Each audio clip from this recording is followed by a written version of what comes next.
You can build your own world with the tip of your fingers. Let's see how.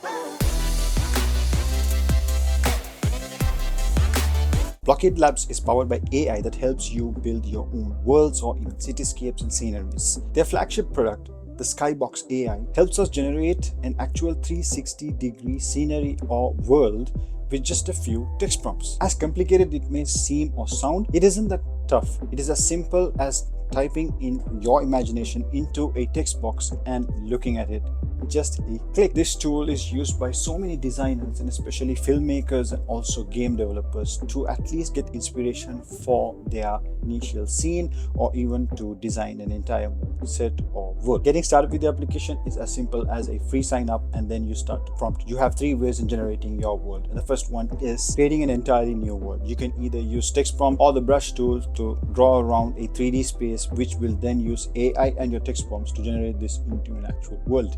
The other one is remixing an existing subject. So you can use an image that you already have and turn this into a world that you are hoping to create. The third option is add to this. Add to this is pretty straightforward. It's all about adding more context or more depth into the image that you already have or scenery that is already created. I tried an example of creating a futuristic home with a dome in the middle of it. That has a much more eco-friendly aesthetic and it looks great for just a quick generation in just a simple second. Every time I come across any AI tool like this, it is so surprising and exciting for me, and I am very eager to try these and share it with you all. So if you're looking for more content as such, make sure to follow me and see you in the next one.